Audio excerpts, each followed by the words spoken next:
अगला क्वेश्चन है, भारतीय न्यायिक व्यवस्था में जब जनहित याचिका पीआईएल से रिलेटेड है, तो पीआईएल जब दायर की गई थी तो उस टाइम पे कौन थे मुख्य न्यायाधीश? तो मुख्य न्यायाधीश उस मतलब जो पीआईएल है वो किसके द्वारा एक्सेप्ट की गई थी? वो पीएन भगवती के द्वारा एक्सेप्ट की गई थी। लेकिन जो पीएन भगवती था वो उस टाइम पे चीफ जस्टिस नहीं था, वो सिर्फ और सिर्फ जस्टिस था सिर्फ। तो और उस समय ये 1979 में की गई थी, बिहार से रिलेटेड कोई केस था उसमें की गई थी। और ये जो याचिका है ये पुष्पा कपिला के द्वारा दायर की गई थी। इसीलिए आज के समय में जो जनहित याचिका मतलब पीआईएल की मां है वो किसको, पुष्पा है को ही बोला जाता है। और जिस समय ये पीएन भगवती ने स्वीकार की तो उस टाइम पे जो चीफ जस्टिस थे वो वाई चंद्रचूड़ थे। तो इसके अकॉर्डिंग इसका तो कोई भी नहीं होगा, क्योंकि उन्होंने मुख्य न्यायाधीश चीफ जस्टिस बोला है। तो चीफ जस्टिस तो पीएन भगवती चीफ जस्टिस नहीं थे, अपनाने वाले मतलब वो स्वीकार करने वाले थे, लेकिन वो न्यायाधीश थे, मुख्य न्यायाधीश उस टाइम पे नहीं थे। तो जनहित याचिका की शुरुआत किसके द्वारा की गई? न्यायिक पहल के द्वारा।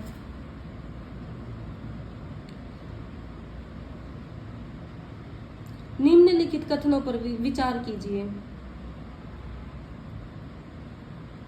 न्यायमूर्ति वी.आर. कृष्णा अय्यर भारत के मुख्य न्यायमूर्ति थे। न्यायमूर्ति वी.आर. कृष्णा अय्यर भारतीय न्यायिक सेवा में पीआईएल के प्रजनकों में से एक माने जाते हैं। एक तो अय्यर और एक पीएन भगवती, इन्हीं को पीआईएल का दाता माना जाता है। आरंभ करने का श्रेय इन दोनों को जाता है। 1973 में ये सर्वोच्च न्यायालय में न्यायाधीश के रूप में नियुक्त हुए थे। पीआईएल होती क्या है? Public interest litigation. और ये कहाँ पर डाली जा सकती है, कहाँ प्रस्तुत की जा सकती है? सुप्रीम कोर्ट में भी और हाई कोर्ट में भी।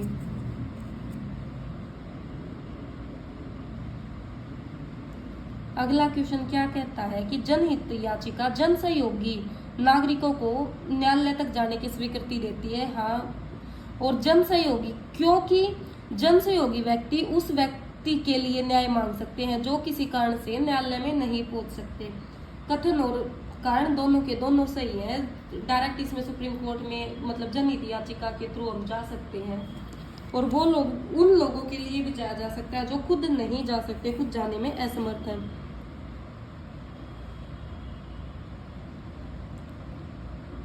लोकहितवाद मुकदमे की संकल्पना का उद्गम कौन से देश में होता है? तो यूएसए से हमने ये ले रखा है।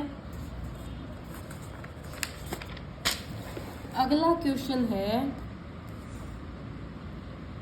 पीआईएल की अवधारणा किस देश में शुरू हुई थी? तो ये अमेरिका में हुई थी। भारत में न्यायिक सक्रियता किससे संबंधित है? पीआईएल से न्यायिक सक्रियता संबंधित है। ये बात किसने बोली थी कि न्यायिक सक्रियतावाद को न्यायिक जोखिमवाद नहीं होना चाहिए? तो ये एक न्यायमूर्ति ए.एस. आनंद थे, उन्होंने ये बात बोली थी। उस समय पर ये चीफ जस्टिस ऑफ इंडिया थे।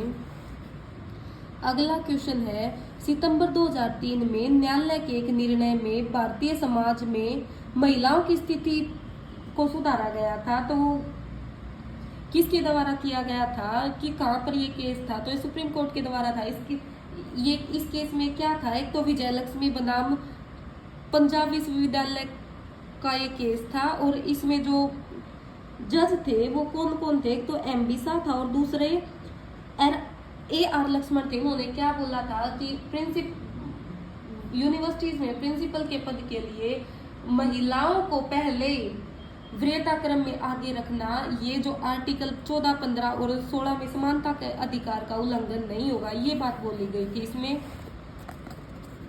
अब बात करते हैं अगले क्वेश्चन की। विशाखा एवं अन्य बनाम राजस्थान राज्य का मुकदमा संबंधित है किससे? विशाखा वाला केस कार्यस्थल पर महिलाओं के यौन उत्पीड़न से रिलेटेड है। 1997 में ये आया था।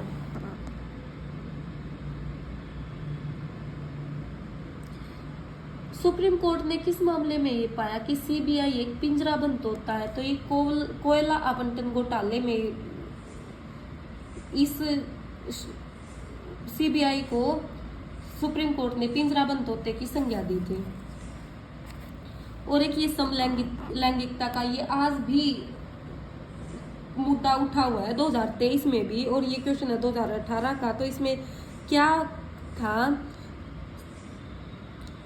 समलैंगिकता संबंधी सर्वोच्च न्यायालय का निर्णय किससे संबंधित था? धारा 300 आईपीसी की धारा 377 से संबंधित था। उसको उस असंवैधानिक घोषित कर दिया गया था सुप्रीम कोर्ट के द्वारा।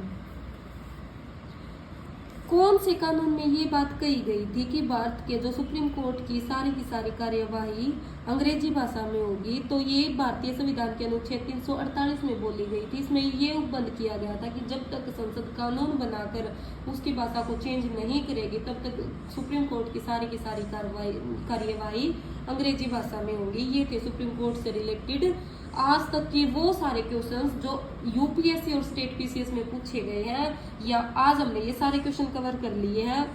कल हम कोई अगला टॉपिक देखेंगे। Thank you very much.